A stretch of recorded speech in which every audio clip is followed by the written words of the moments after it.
मेरे प्रिय बच्चे कैसे हो तुम। आज की संदेश तुम्हारे लिए वरदान साबित होने वाला है, क्योंकि मेरे प्रिय बच्चे, भगवान भोलेनाथ ने तुम्हारे मनोकामना हेतु तुम्हें संदेश दिया है। यह संदेश लाखों में एक है। इसे आज पूरा एक बार जरूर देखें। मेरे प्रिय बच्चे, तुम्हारा शत्रु को गिनती कर चुके हैं। महादेव जी और महादेव जी क्रोधित हो गए हैं कि मेरे प्रिय भक्त पर इतना बड़ा धोखा। महादेव जी आपके इतना सारा शत्रुओं को देखकर गुस्से से लाल हो गए।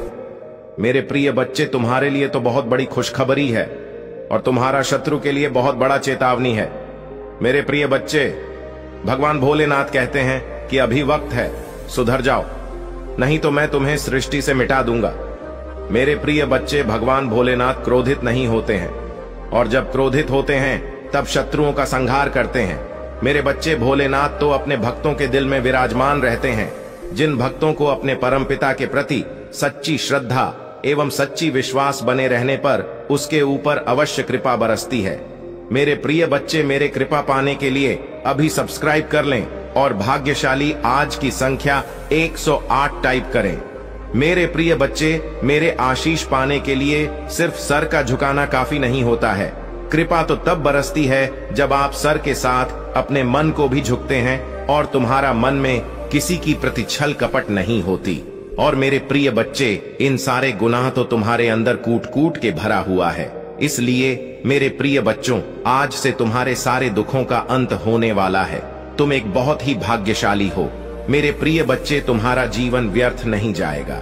तुम जिस कार्य में, मेरे प्रिय बच्चों, तुम्हें इन समस्याओं से उभरने के लिए मैं आशीर्वाद प्रदान कर रहा हूं। मेरे प्रिय बच्चे, अभी तुम्हें मुझ पर विश्वास और भरोसा हो तो अभी टाइप करें 112।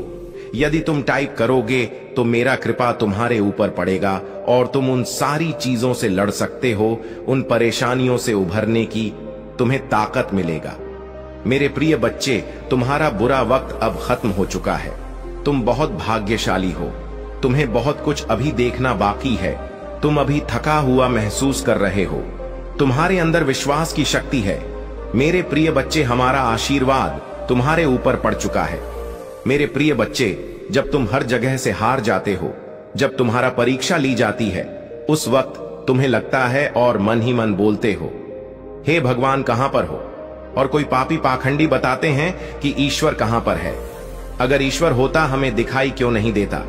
मेरे प्रिय बच्चे, भगवान आप पर तभी विश्वास कर सकते हैं जब आपको खुद पर विश्वास हो, क्योंकि ईश्वर कहीं नहीं बल्कि आपके भीतर हृदय में स्वयं महादेव निवास करते हैं।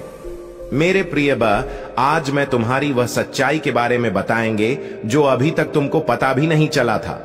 मेरे प्रिय बच्चे, यदि तुम इस संदेश को मिस करते हो तो तुम्हारा बहुत बड़ा नुकसान भी हो सकता है। प्रिय महादेव जी तुम्हारे लिए शुभ संदेश लेकर आए हैं और ऐसे मौके को अपने हाथ से बिल्कुल भी जाने ना दें। यदि यह मौका चल गया तो तुम्हारे साथ धीरे धीरे अशुभ होने लगेंगे और तुम बाद में फिर नहीं कहना, क्योंकि यह तुम्हारे जीवन से जुड़ा हुआ अटल सत्य है। मेरे प्रिय बच्चे, यदि तुमको मुझ पर पूर्ण विश्वास श्रद्धा है तो अभी टाइप करें आज की भाग्यशाली अंक 8। यह बहुत ही भाग्यशाली अंक है।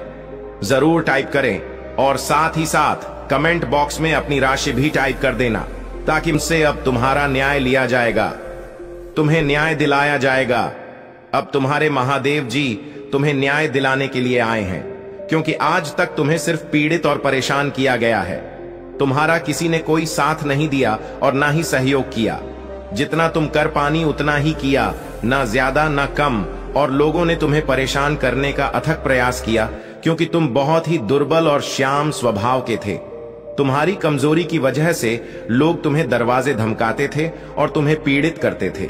मेरे प्रिय बच्चे, तुम जब अपना सीधी रास्ता जा रहे होते तभी लोग तुम्हें नहीं जाने देते। यदि तुम जाने का प्रयास भी करते तो लोग पीछे से पत्थर फेंक कर मारते हैं और ऐसी बातें बोलते जो तुम्हारे हृदय को पूजा भी तुम रोते हुए अपने रास्ते को चले जाते और पीछे मुड़कर भी ना देखते कि कौन क्या मेरे साथ कर रहा है। तुम सिर्फ अपने परमात्मा पर, अपने भगवान पर, अपने भोलेनाथ पर यह सब चीज छोड़ देते कि मेरे भगवान ही अब मेरा न्याय करेंगे और मुझे न्याय दिलाएंगे, क्योंकि मैं अब इस जिंदगी से बहुत ही तंग आ गया हूं। क्योंकि मुझे अच्छा नहीं कहता है और ना ही मेरे साथ चलता है और ना ही मेरा साथ देता है। मैं जो भी करता हूँ वह अकेला ही करता हूँ। मेरे पास कोई बैठने के लिए भी नहीं आता है और ना मुझसे कोई कुछ पूछता और ना ही कोई बात करता है। इसलिए मैं बहुत ही चिंतित और व्याकुल रहता हूँ। मेरे प्रिय बच्चे, यह सोचना भी तुम्हारा जाए, क्योंकि इतना कष्ट जिसको भी मिलेगा, चाहे वह कोई भी कार्य हो। मेरे प्यारे बच्चे, अब तुम्हें चिंता नहीं करना है। अब तो तुम्हें महंत के साथ आगे बढ़ाना है, क्योंकि अब तो तुम्हारे भोलेनाथ जी तुम्हारे साथ हैं। क्या तुम्हें ऐसा नहीं लगता है? यह जो मैं बता रहा हूं, इन बातों पर तुम्हें विश्वास नहीं लगता। तुम्हें अपने महादेव जी पर, अपने भोलेनाथ जी पर विश्वास नहीं है। यदि है तो हां टाइप करें कि हां, मुझे अपने भोलेनाथ जी पर पूर्ण विश्वास है। वह मुझे न्याय दिलाएंगे, वह मेरी आशाओं को पूर्ण करेंगे और मेरे एक एक आंसुओं का बदला लेंगे। ऐसा मेरे भोलेनाथ जी अवश्य करेंगे। मेरे प्रिय बच्चे, पीछे का जो टाइम तुम्हारा बीत गया सो बीत गया। पीछे तुम्हारे जीवन में जितनी भी दिक्कत है, परेशानी थी, वह तो हो नहीं थी, क्योंकि कुछ चीजें ऐसी होती हैं जो तुम्हारे जीवन से बहुत गहराई से जुड़ी हो, इसलिए उन्हें तो होना ही होता है। परंतु मेरे प्रिय बच्चे, अब आगे का आने वाला जो समय है वह तुम्हारे लिए बेहतर बनाया जाएगा। उसमें सुनहरा मौका तुम्हारे लिए लेकर आया जाएगा। क्योंकि बात वह नहीं है कि कितने लोगों ने परेशान और पीड़ित किया। उन्होंने जो किया वह अपना कर्म किया, वह उनका कर्म है। उन्होंने तुम्हारे साथ अच्छा किया तो बुरा किया तो, परंतु यदि तुमने बुरा किया होता तो आज तुम्हारे महादेव जी तुम्हारे साथ उपस्थित ना होते और तुम्हारे सामने खड़े होकर बात ना कर रहे होते। यह तुम्हारे सहन करने की क्षमता है। तुमने सेंड किया और मुझ पर विश्वास बनाया, तभी तो तुम्हारे भोलेनाथ जी तुम्हारे सम्मुख खड़े हैं और तुम्हें एक अच्छा और शुभ संदेश दे रहे हैं।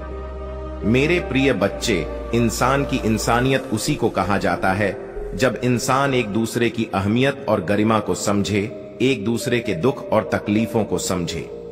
जब तुम इंसान होकर इंसान के काम नहीं आओगे तो तुम्हें इस संसार में जीने से क्या मतलब है?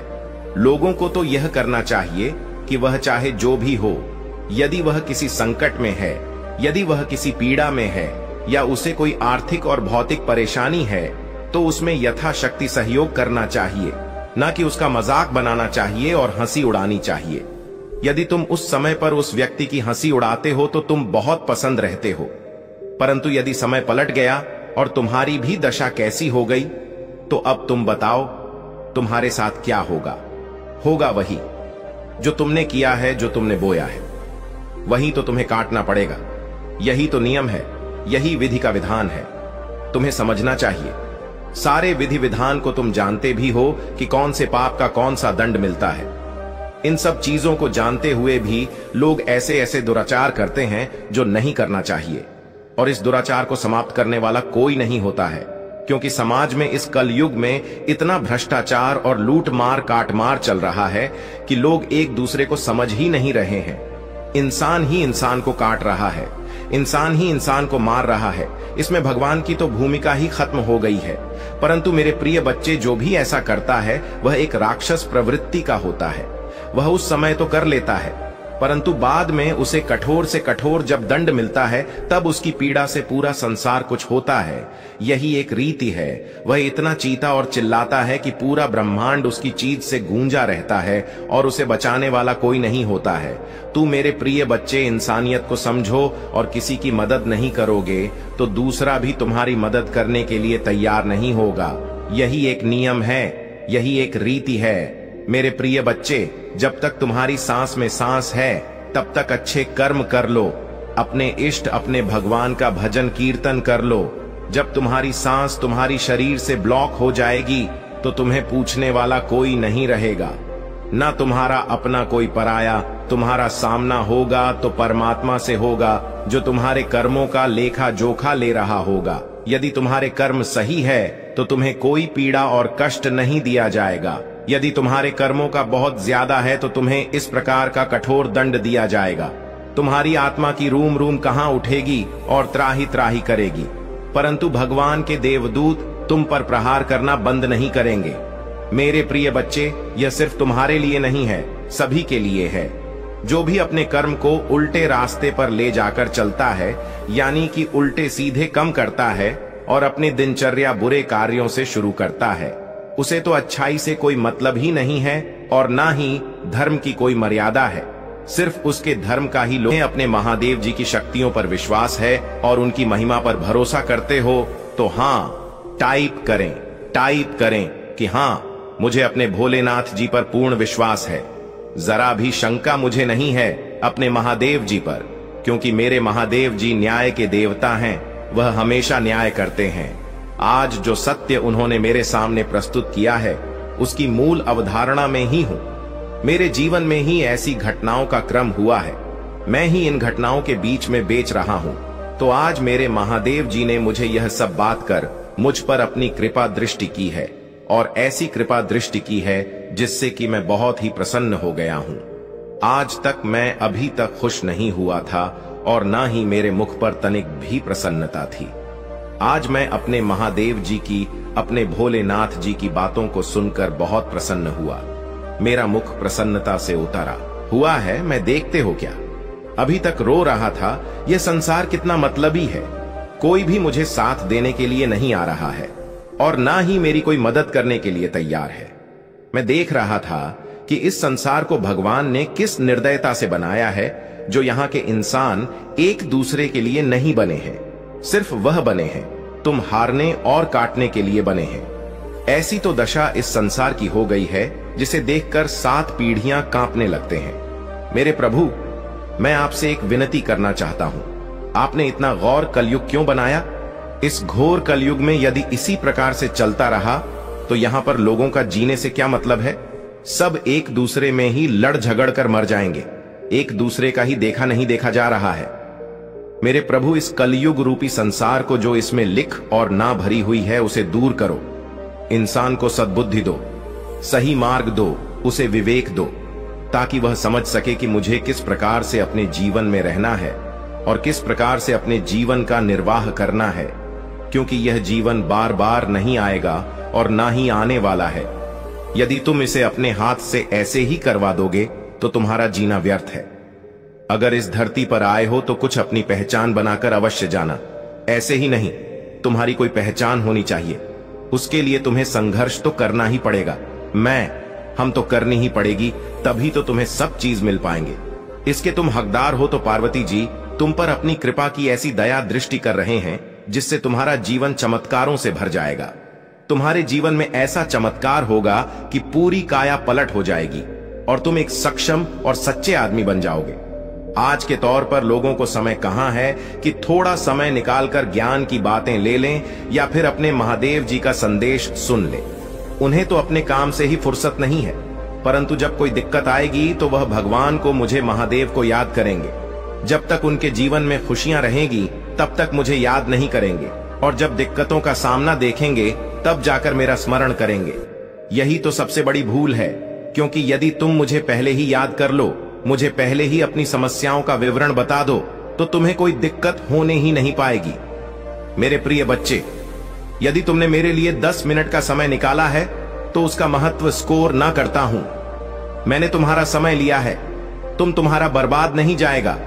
उसके बदले में तुम्हें उससे भी ज्यादा दे दूंगा, जो तुम्हारे जीवन के लिए पर्याप्त होगा और तुम्हारी भूख शांत करने के लिए ही पर्याप्त होगा। मेरे प्रिय बच्चे, तुम्हारा परिवार भूख से तड़प रहा था, तुम्हारी झोपड़ी में दीपक नहीं चल रहा था, तुम रात दिन रोते रहते थे, ऊपर से लोग तुम्हें टॉर्चर करते थे, फिर भी तुमने कम नहीं किया और ना ही अपनी हिम्मत को टूटने दिया। तुम्हारी हिम्मत और दिन प्रतिदिन बढ़ती गई।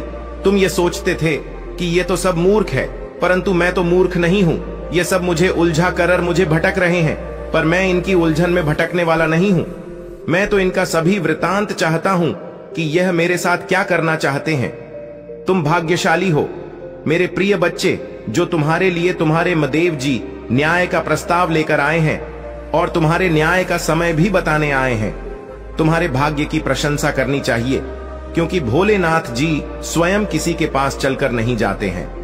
कोई ऐसा प्रिय भक्त होता है जो उनकी आराधना करके उन्हें प्रसन्न करता है और बुलाता है, तभी वे जाते हैं। परंतु छोटी भक्ति करने वाले के पास भगवान इतनी आसानी से नहीं जाते हैं। परंतु कृप अपनी अवश्य रखते हैं। अगर महादेव जी की जो भक्ति कर रहे हो तभी तुम्हारी परीक्षा अवश्य, परंतु अंदर के मान से कौन कितनी भक्ति करता है और कितनी शक्ति सहन करने की उनके भीतर है, इसलिए परीक्षाएं महादेव जी तुम्हारे साथ लेने लगते हैं। तो तुम्हारा समय इस समय परीक्षा की घड़ी ही चल रही थी, तुम्हारा समय परीक्षा में ही व्यतीत हो रहा था। यह मत सोचो कि भोलेनाथ जी तुम्हारे साथ ही परीक्षा क्यों ले रहे हैं, भी तो सभी की परीक्षा लेते हैं। अगर परीक्षा के लिए कुछ नहीं देते हैं, उसके लिए तुम्हें शांत करना ही पड़ेगा। जो तुम्हें परेशान करते थे वह यह नहीं जानते थे कि तुम्हारे ऊपर किसकी कृपा और आशीर्वाद है। यदि वह यह जान जाते तो तुम्हें परेशान करने